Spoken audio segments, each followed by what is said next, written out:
Miss Linda here. So today, let's talk about how to marry the rich.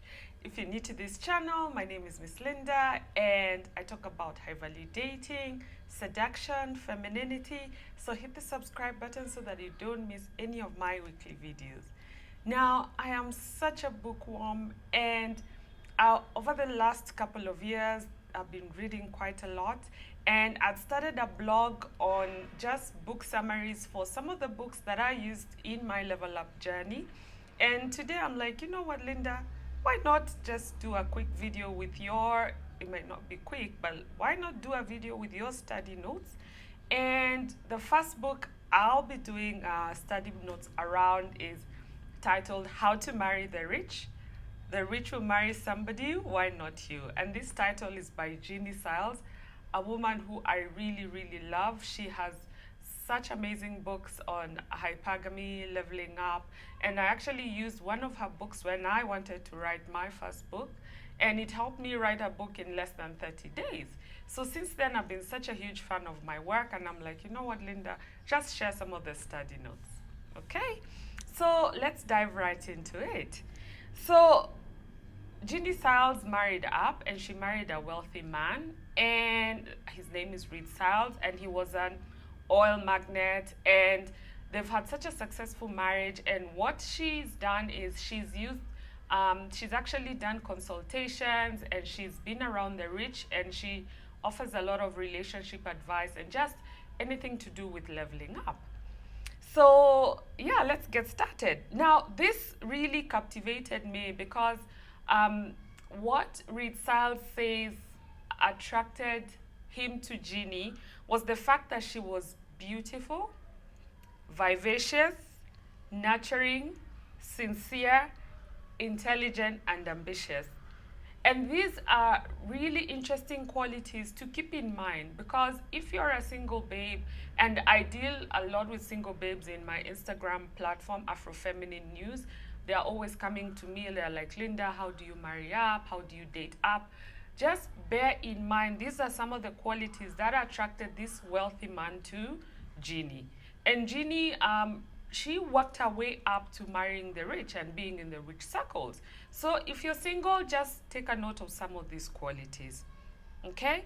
And the other element was that Ginie modeled herself after Queen Esther in the Bible. And if you're a Christian, you understand the whole Queen Esther story. If not, maybe just go back to the Bible and just read a bit around Queen Esther. And it's what is so admirable with Ginie is how she makes marrying up so accessible to anybody.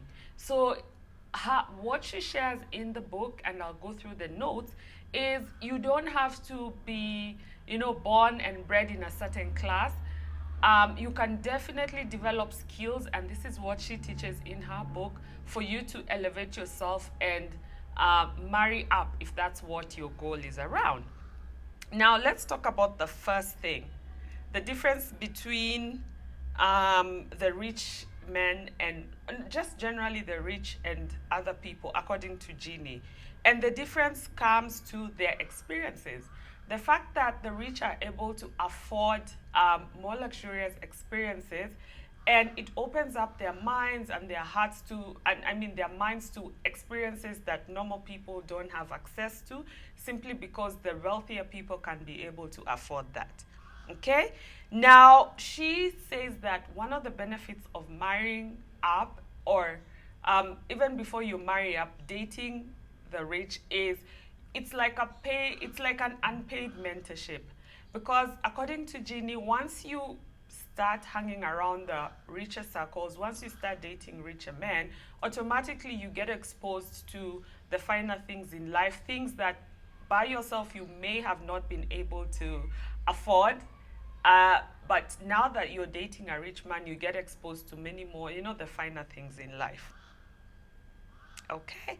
So what she encourages is for you to start dating rich men now.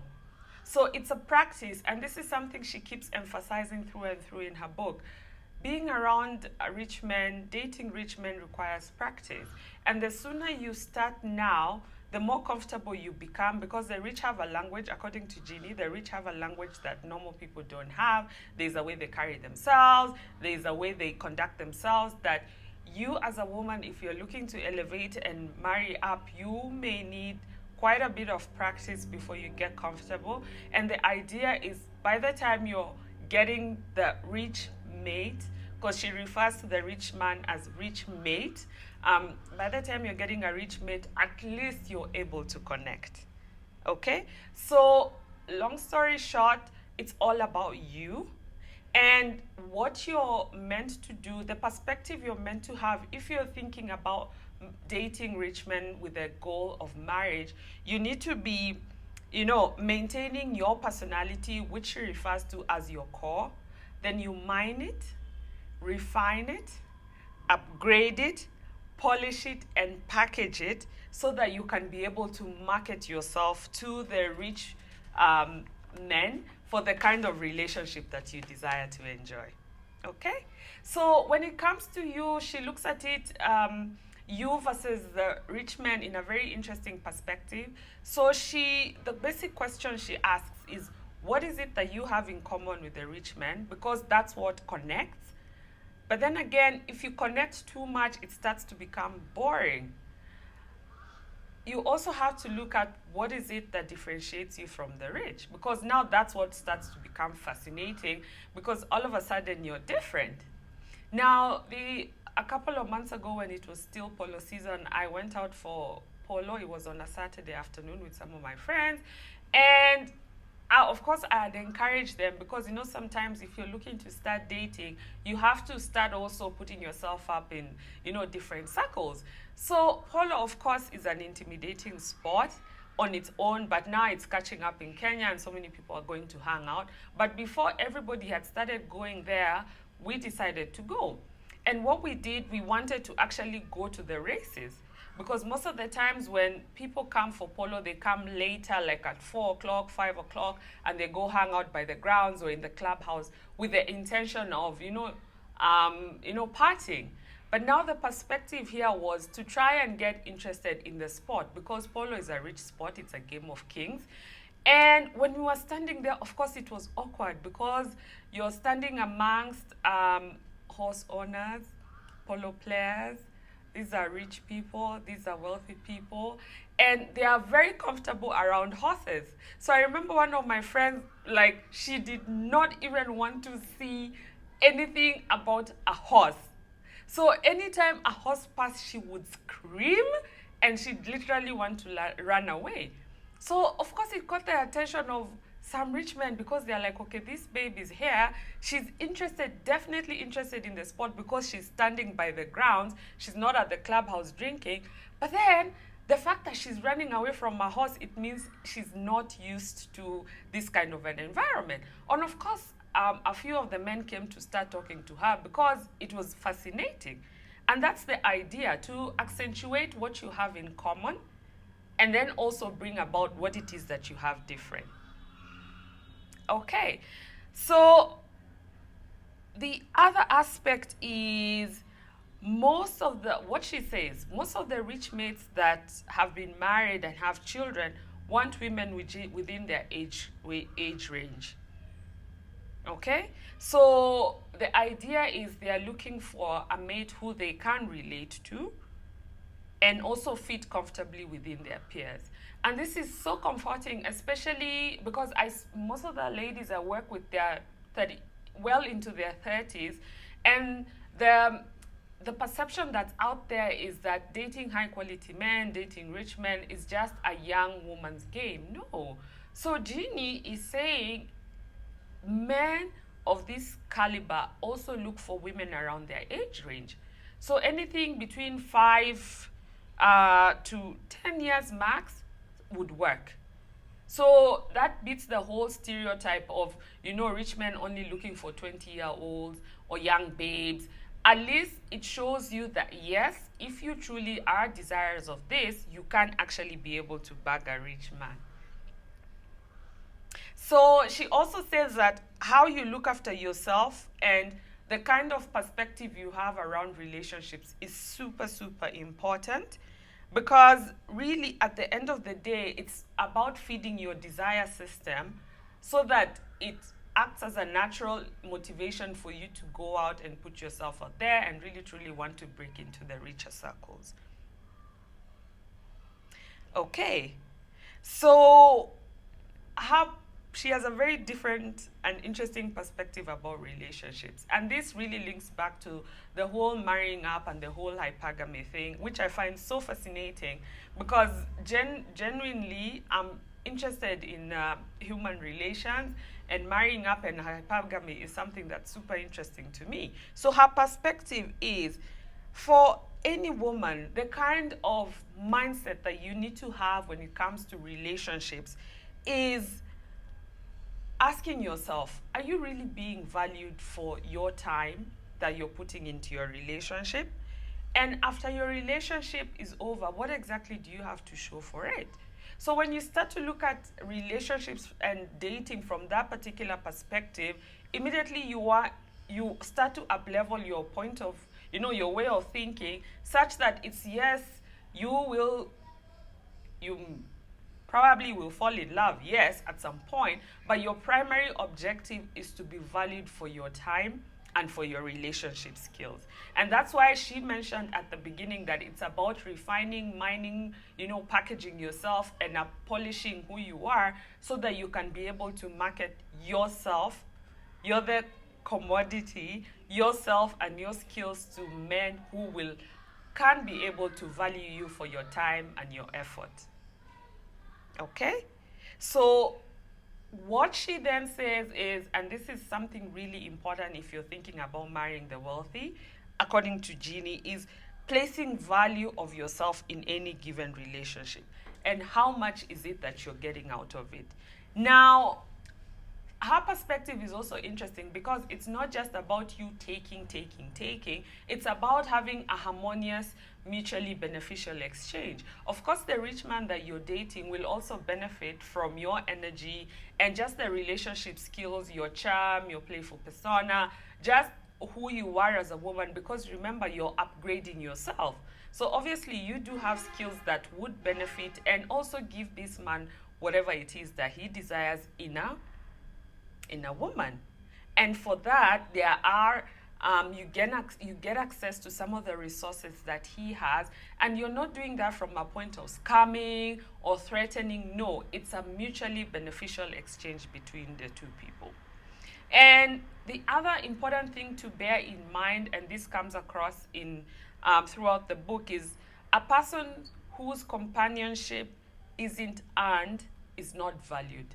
So if you're too easy to please, if you're too available, like if you truly do not have standards and it's so easy for you to just go with the flow without setting any particular parameters around being with you, then and you see this applies across whether it's a rich man or a normal man. Anything that's too easy, a man would definitely not value it. And what the other aspect that comes up is, and she articulates the fact that rich men know that they will eventually have to give something in exchange for your time and your energy. So most of the times, and I speak with some of the ladies in my group, and they're like, okay, so if I'm going out for dates with this kind of man, should I have to tell them that I'm looking for a provider? I'm like, no. A provider kind of man will show it in his actions. You will not have to go and browbeat him to, provide for you or to take you out or to treat you in a particular kind of way. If he finds that you and him are a match, and if he feels you're a game changer, a woman who he enjoys spending time with, he definitely knows that he will have to part with money or resources or something in exchange for the energy that you give it to him. Okay, so for this particular part, it's super important for any babe who's looking to marry up to take full responsibility for all your relationships, your past, your present, and even your future relationships, because this is what places you in a position where you are, first of all, the chooser, and then you actively know that you're not a victim to circumstances. You actually go about consciously deciding the kind of men that you want to start dating with the intentions of marriage. Okay? Now, that's the first thing. You as a person, your mindset, just your perspective and your outlook around marriage and marrying rich men. Now, the second thing, it comes down to dreaming. What are your dreams? And you see, it's so interesting because so many women are so stifled by society. They are used to giving, giving, giving, being there for people, doing things for people without really thinking, sitting down and taking a step and wondering, like, what exactly is my dream? So Ginie actually encourages you to dream. Dream about what exactly is it that you want. What does your dream lifestyle look like? Yeah? What does your dream home look like? How do you envision your future? And how much will that future cost? And she comes down to the point of quantifying what is the cost of your dream lifestyle.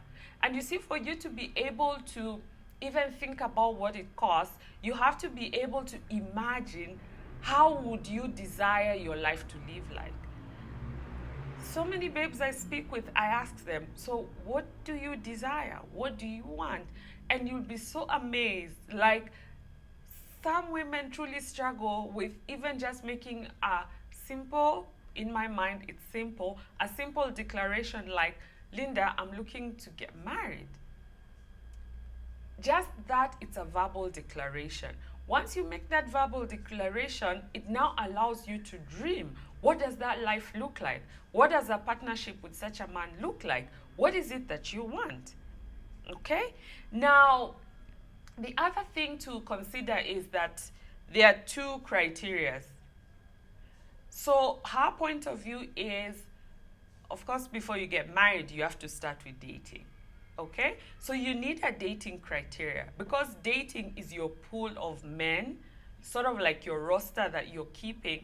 And out of that roster, that's where now a husband or a rich man would come. So she encourages you to have a dating criteria, keeping it simple, two things. Him being a rich man, and then him having decent manners. And she says, open up yourself. Don't, at this point when you're dating, don't put limitations in terms of age, in terms of looks. For you, the idea, remember, she says that it's about practicing, practicing, practicing, such that by the time you're meeting your ideal man, you already have enough practice and you're confident being around the wealthier, richer circles. You've cultivated yourself more and more, such that by the time you meet him, you are confident enough in who you are and what your worth is as a woman. So dating criteria, a rich man and decent manners. Now, once you've mapped that as your dating criteria, you come now to your marriage criteria.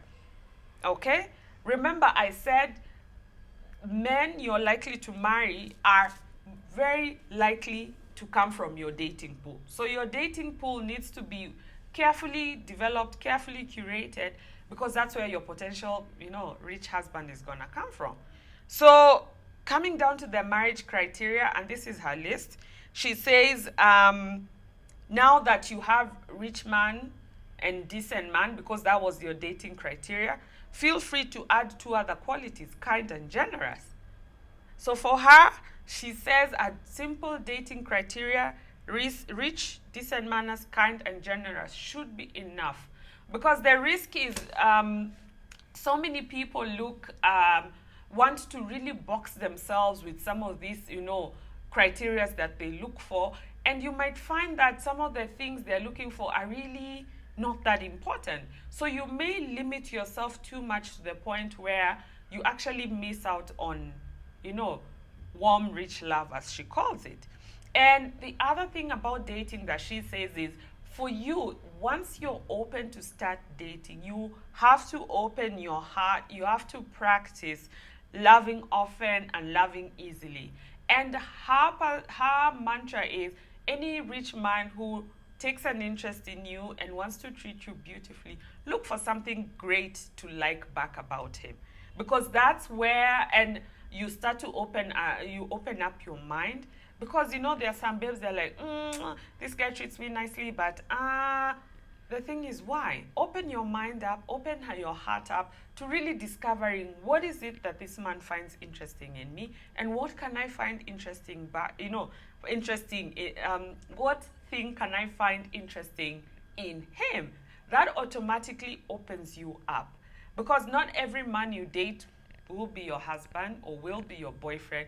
You may end up developing friendships, even just for business or for other things, and it always comes down to the kind of relationships that you have. Okay? Then the other thing, definitely in this journey, you will crush on rich men who may not really like you back.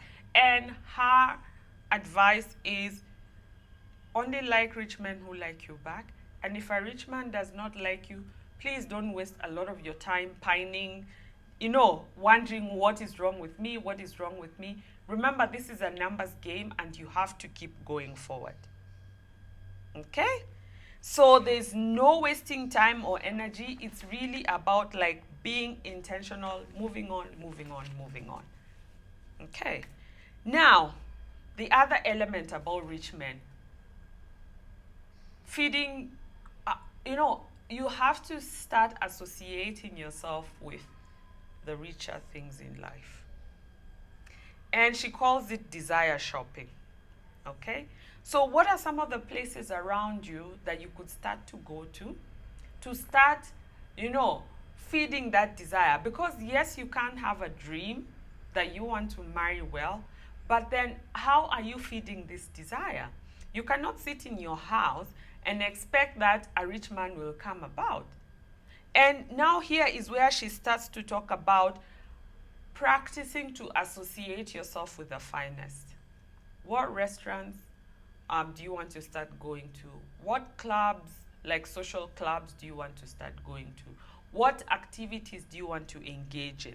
Like, her perspective is for you to start looking at anything expensive as inferior to you. And she gives an example of you deciding, you know what, today you're going to go to the mall and you're going to go to the most expensive store. The store that came to my mind was, what do you call this? Luxury store, Fazal luxury store. It's at Yaya Center and at Sarit Center. That store, oh my God. In fact, they have, their clothes are priced in dollars. So what Ginie says is, go to such a store, look around and ask, anything that you feel you like, ask to try it on.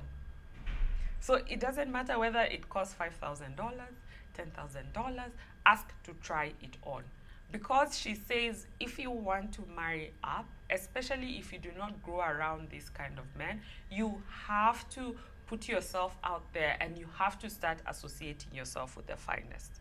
Okay? So be mindful of the kind of places you go. Also, what kind of material are you reading? What magazines are you reading? So she gives some examples around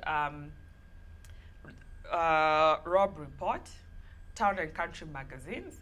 There are some pages on Instagram that you could follow, like luxury lifestyle pages you could follow. Go in there, start to see, acclimatize yourself. If you love clothes, check out some designer clothes, some designer jewelry pages to follow. Just start to be around this kind of energy.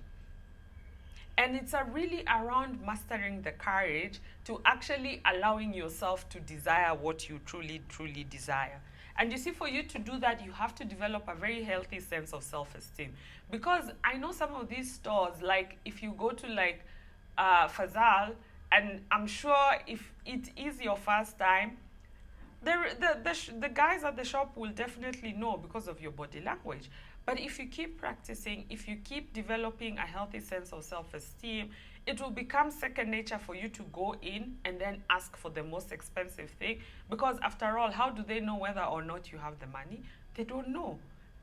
It's your negative talk that is what is keeping you away from like going in because you're so scared. But she encourages you to really develop your self self-esteem, and then develop very discriminating taste around the things you want to surround yourself with. And she also gives an example, like simple things like if you've gone to the mall or you're at the parking lot, park your car next to the most expensive vehicle. Because remember, it's around feeding your desire, it's around starting to associate yourself with the very, very best. Okay?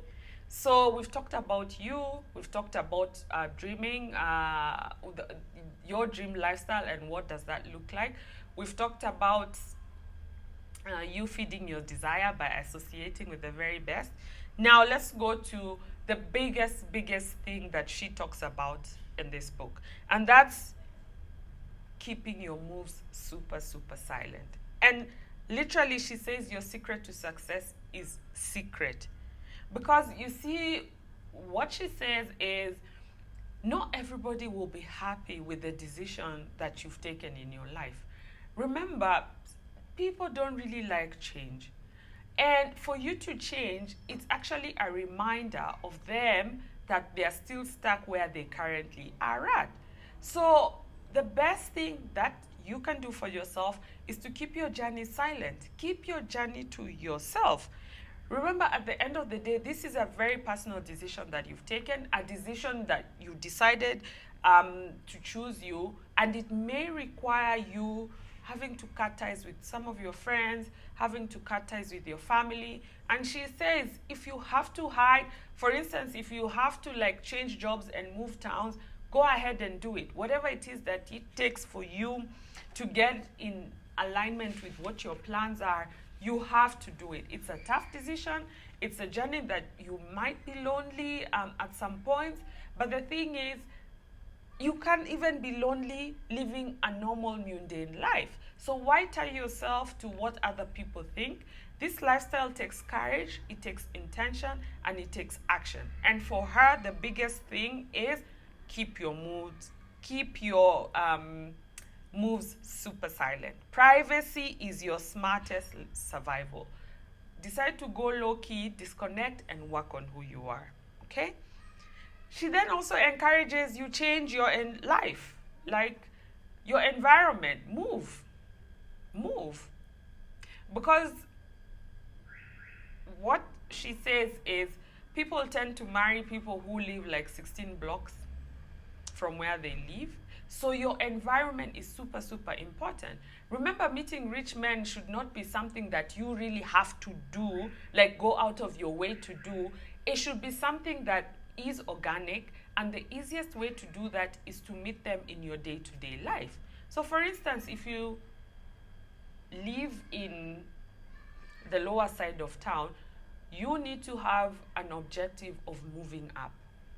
And she says it does not matter. It does not matter whether you're living in an attic. If you're maybe living in Eastland, point is find your way either in Lavington, Kilimani, whatever, this side of town, find your way to uptown, and it does not matter the size of the flat. It can be an attic. I mean, after all, not anybody comes to live with you. It does not matter. Move up, because you have higher likelihood of interacting and meeting richer men from your environment.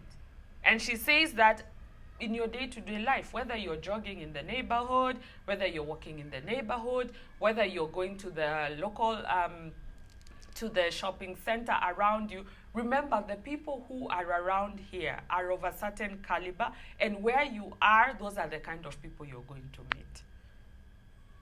And you see what also she says that's so interesting is that changes creates excitement. So when you're excited about your new life, you're actually in the process of moving, you start to become excited.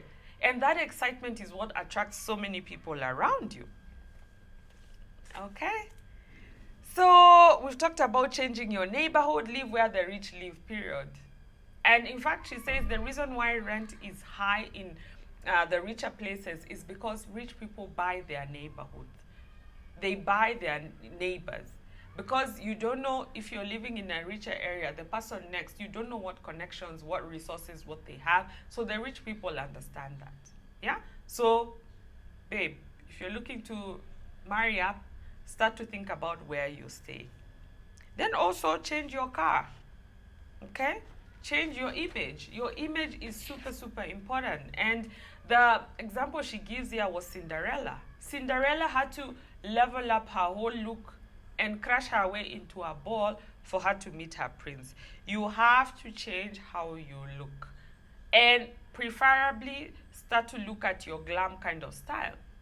Makeup, your hair, your figure, what looks good on you, what's your personal brand of beauty. And the thing with your image, please feel free to play around with a look that's authentic to you. Because remember, you're not trying to fit in. I mean, by the time you're thinking about fitting in, everybody has a certain look. So what's distinct about you? For me, I like to keep my hair this way. It's natural hair, and I love it. I rock it. I own it. That's me. So anytime we go out and like every babe is wearing like all these long wigs or weaves, I am in my hair. So that's what is unique to me. Yeah? So find out what's your personal brand of beauty? What do you love? And what she encourages is for you to move towards having a more glamorous look. And she's saying, don't break the bank. Yes, it's good to invest in good quality fabric. You can thrift shop once in a while. Frankly, honestly, I think you can consider thrift shopping, but be very intentional with the pieces that you're getting, because sometimes with thrift shopping, you can find that you end up spending so much more on clothes rather than taking the time to just buy one quality fabric at a time. Okay? So the idea is not for you to look like, feel the pressure to look like a model. The idea for you is to look beautiful, sexy in your personal brand of beauty, and then look elevatable. Okay? So basic things, change your dressing. Okay? What about your physical appeal? Work out. Eat healthy. Look after your teeth. You can even whiten your teeth. Go for that makeover. And she describes the glam look as the look that attracts rich men mostly. And what exactly is that? This is sophisticated kind of clothing. So, which is like body conscious and vibrant colors. That's what attracts the rich.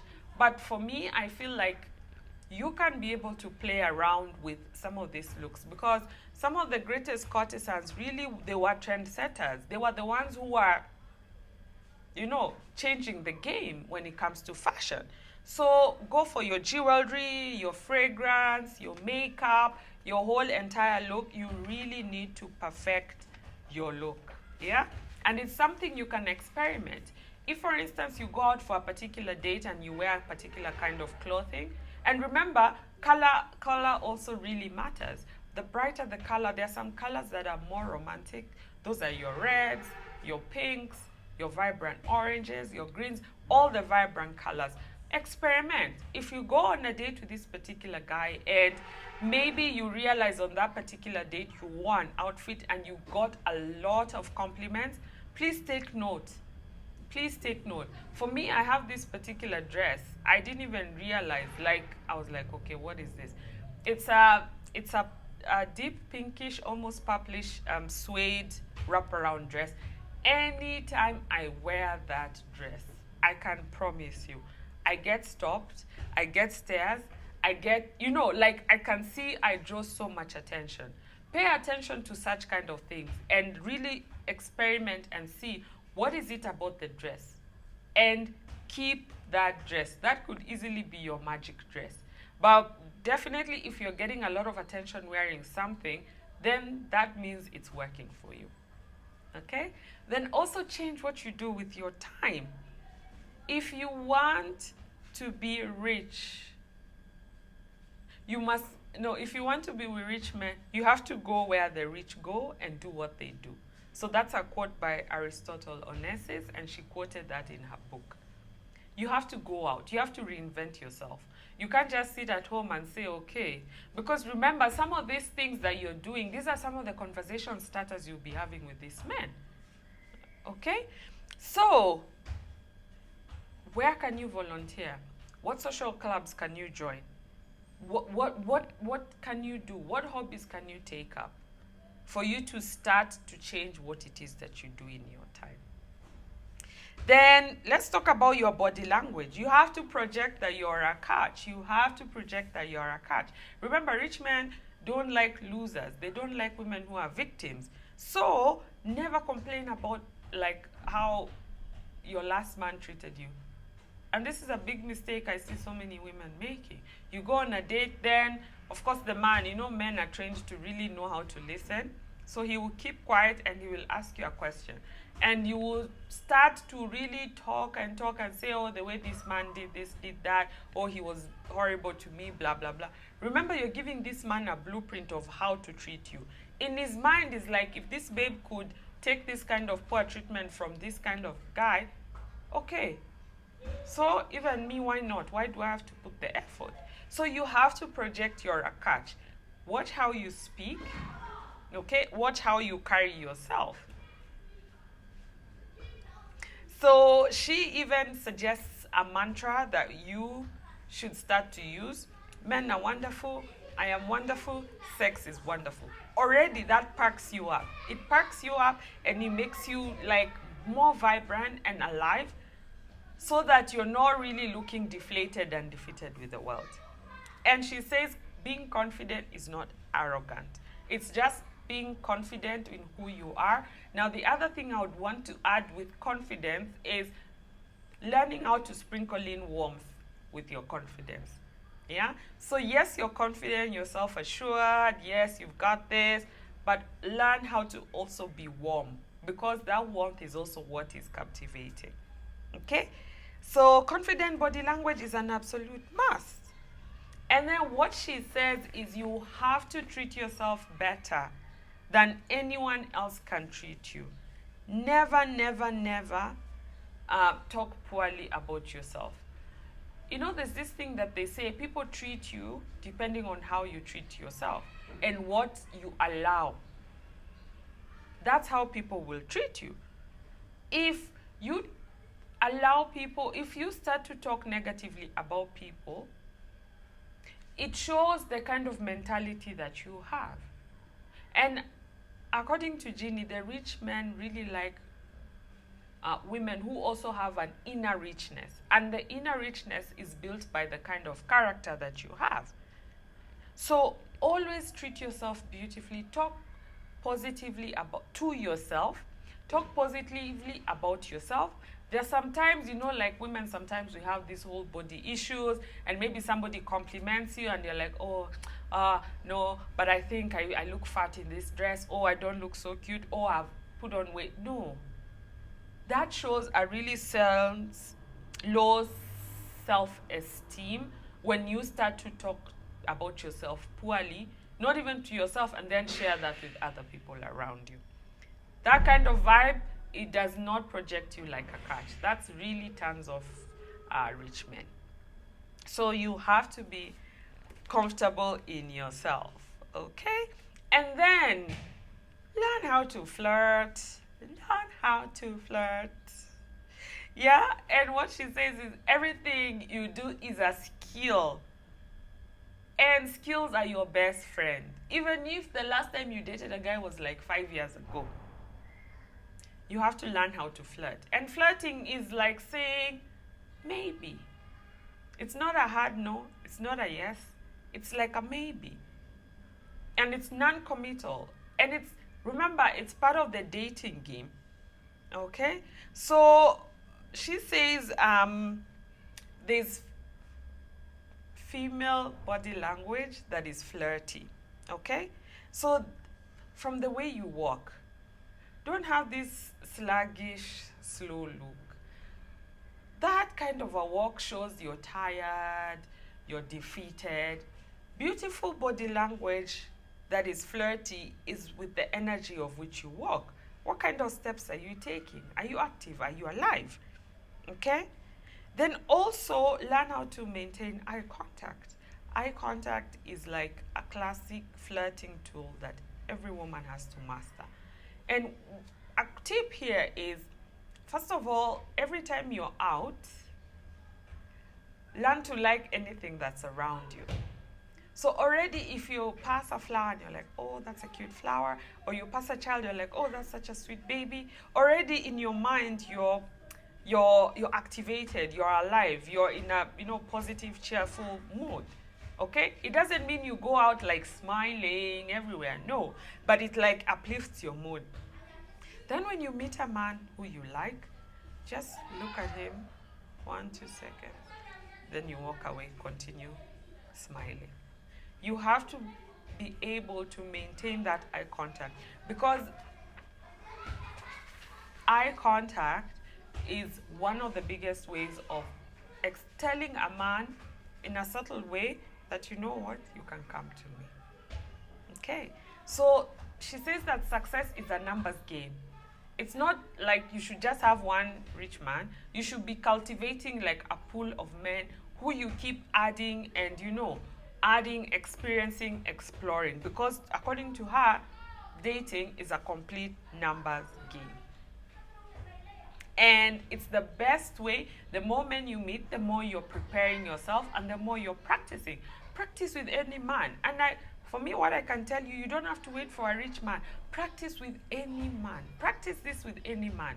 As you're going along, as you're cultivating the courage, that guy who is constantly, texting you like to the point of where you feel like he's a girlfriend, start to flirt with him. Yeah, flirt with him. Ask him to take you out on a date. Practice some of these things. Dress up nicely. Give him eye contact.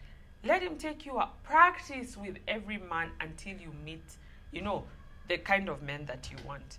And then learn to handle rejection. You have to be able to learn how to handle rejection because it's part of the process. And her perspective is rejection is not about you. It's about what the man has going on in his life. Maybe he's overconsumed. Maybe there are things going on. It's really not about you. And when you start to look at it from the point of where it's not about you, you now don't take things personal. Okay? So, she goes into distinctions of the rich men. There are men who are net rich and men who are debt rich. Net rich are men who genuinely have like money. Like they have money.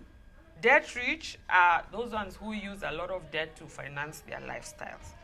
For her, it truly does not matter. As long as you're dating these men, the thing is for you to be comfortable and open you up into the circles.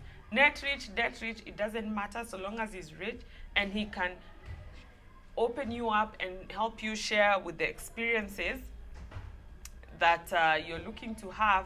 Please go for it. Date them, experience them. Then the thing with, and she talks about money. She's like, save 50% of everything. Every money, whether it is 50 bob, okay, not 50 bob, whatever amount of money you get from these rich men, save 50%. Because the whole point is for you to have financial benefit at the end of the day. And she says you have to be able to develop yourself with the connections and the networks that you're getting along the way. So she says, yes, it's good because some women get so lost with spending. They get so excited. So this guy gives you, I don't know, 10K for the, I don't know, it's an arbitrary amount of money. You decide you're going to buy everything 10,000. Remember, things start small. Things start small and then they gradually progress. This guy may give you 10K today. He may give you 50K next time, 100,000, yes, as you're growing. Because the assumption here is it's the first time you're experiencing this kind of men. Rule of thumb, whether you're getting 2 million, whether you're getting 100 million, whatever it is, say 50% because you're supposed to be building your own bank. Okay? So where do you find these rich men? I'll link down my masterclass that I did on where to go and how to attract rich men. I go into so much detail in terms of where and how to find these men. Okay? So, this very interesting part, very, very interesting part where she talks about the kinds of romantic relationships with the rich. And she gives two distinctions. the self-made rich man. And she says this is the most exciting man. In fact, the other day I was reading, there are 53 new billionaires who have been created, I think in the last 1 year or so. Or is it during the COVID period? 53 billionaires, something that has never happened before. So Ginie says the self-made men, they're usually a little bit rough around the edges, and they may or may not have experienced the kind of social life that they have now found themselves in, because they are now entering, but the fact that they've gotten money, they are now entering into new social classes. So maybe you may find such a man had a starter wife, his first wife. Maybe she came from a class where she was able to educate him around etiquette and stuff like that. Or you may find there are some who really are looking to be more comfortable in those circles. But of course, the fact that he's made a lot of money, he's also been keen on improving himself. But such kind of a man is so interesting because he still has a bit of roughness. He's still exploring, he's still discovering. And what she says is, the key with this kind of a man is you really have to take care of yourself as a babe. And be as beautiful as possible. Because a self-made rich man looks at his woman as an extension of himself. Okay? Then there's the rich heir. These are the kind of men who've grown up rich. And within the rich heirs, there are two categories. There's the one who is actively still building upon whatever legacy that he's found. And then with such a particular kind of man, he's very conscious about his responsibilities. I remember I met a guy like this. We shared class, and he attended one of the most expensive schools in the world. So I was like, okay, yeah, way out of my depth. And he was like the most laid back person in that class. He was the most laid back. He spoke like multiple languages, because every time we were in class, he used to come out and go and start talking on phone. Today it speaks Spanish, tomorrow it speaks French, then what? But he was extremely laid back. Now, the thing with this kind of man, according to Ginie, is they're looking for new experiences because they've grown up with money. So the more authentic you are, the better it is. And then there's also a rich heir, but these are the ones who just like decided, you know what, my daddy has money, so for me, I'm just going to live a life where I am just enjoying myself.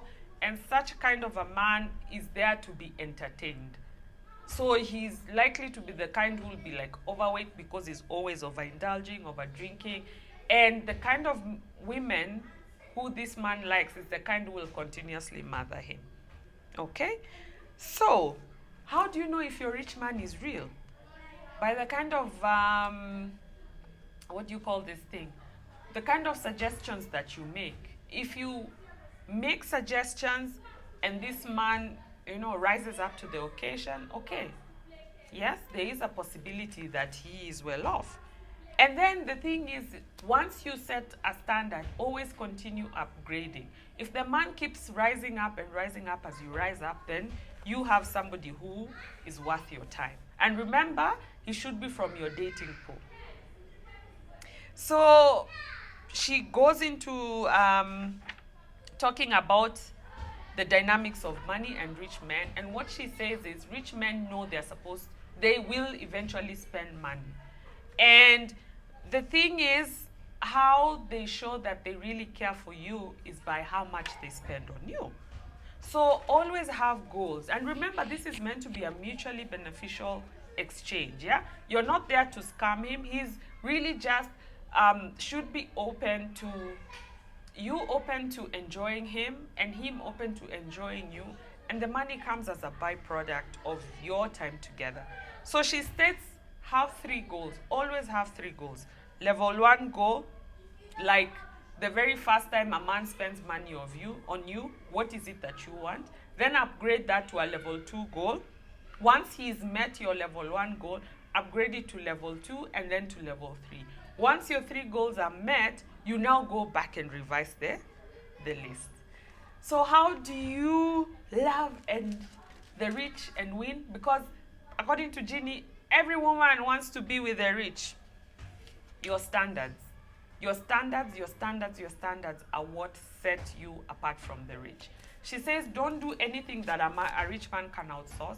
Don't be his driver, don't be his house help, don't be his cook. No. You're there to provide him company and play and fun and sensuality and all these beautiful things. And then as a result, he should also, like, it should be a mutual exchange. So don't go into this whole mode where you're overgiving, because trust you me, according to Ginie, every other woman this guy is with, they are there trying to please and please and please and bend over backwards just to be with him. Okay? So, she goes on to say there are some marriage strategies. Okay?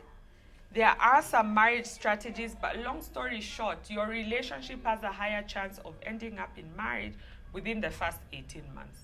Because there's a cycle of relationship, which starts from interest to desire to now getting used to you and then to being bored. So the first 18 months are your key period towards cementing a relationship with a rich man. Okay? Then she says also you need to also open yourself up to the near rich men. So these are men who are actively, like, they've already achieved something. They are not yet as wealthy as maybe you imagine, but they do have, like, they're actively pursuing their goals and their dreams. I've dropped my pen. Yeah? So such men, don't throw them away. Don't throw such men away. You can open yourself up. If maybe after 3, in fact, she says after 3 years, you feel like you've been trying to get a rich man and things are not working, open up your pool a little bit more and see what is the next class that you can start to look at. And these are men who are on track. Please, I'm not talking about broke boys. You need to be, intentional with the kind of men that you're letting into your life. So, and there's some options she gives, and at the end of the day, it's really about looking at, okay, what is it that you want? And this kind of men who are on track, what does that look like for you? And then she says, relationships come to an end, okay? Always have classy endings. You can get separated, you can get divorced, maybe there's no marriage, maybe there's a death. So she says relationships always come to an end, and usually you have to always preserve your man's ego by ending them with class. Then the last part is developing your inner richness, and this is linked back to your spirituality, and she links that back to 3 things. Your faith system. How much faith do you have in yourself and in God? The same way, like a farmer goes out to plant, he takes a leap of faith. He takes seeds and he plows on the land. And every day he goes and waters and nurtures and waters and nurtures with the intention that, yes, this is one day going to turn into a field of maize or whatever it is that he's planting. Yes, there are times when, torrid rains will come and everything will be wiped out. But how much faith will that farmer require not to give up on the journey? So it's the same thing as you, practicing faith in your intentions, and whether things go wrong, whether there are mistakes that happen along the way, picking yourself up, taking the lessons, and you keep going. And you feel free to even use some positive affirmations just to always remind yourself that, you know what, keep going until you meet the goal. And then she also talks about giving. And she says this cultivates an inner richness in you.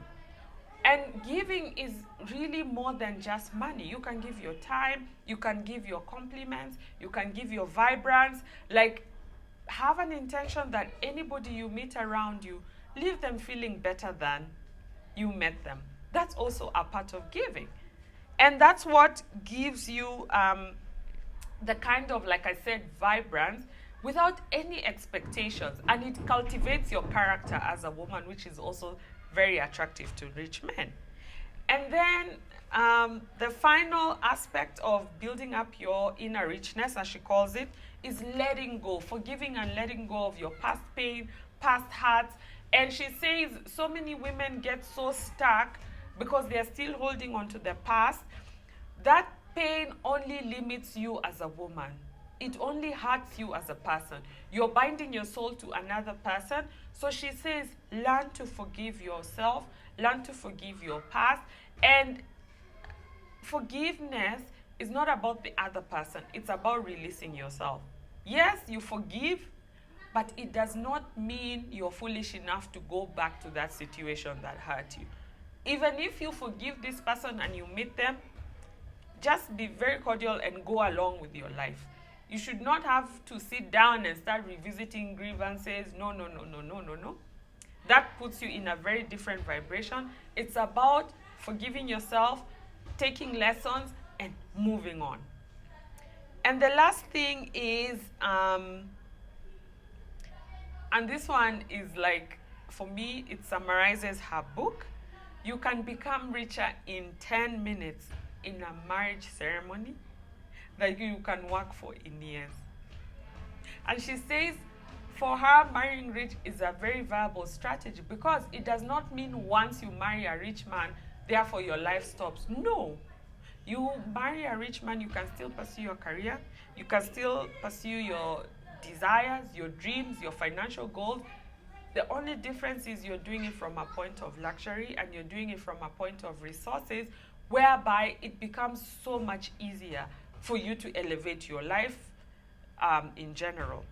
So create high visibility for yourself, which means you have to be seen.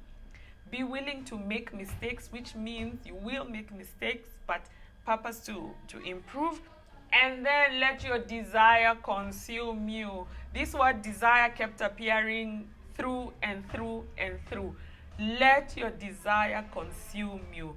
Because once you're consumed with that desire, that is what will keep you moving through and through. So, the rich man will marry someone. Why not you? Bye for watching.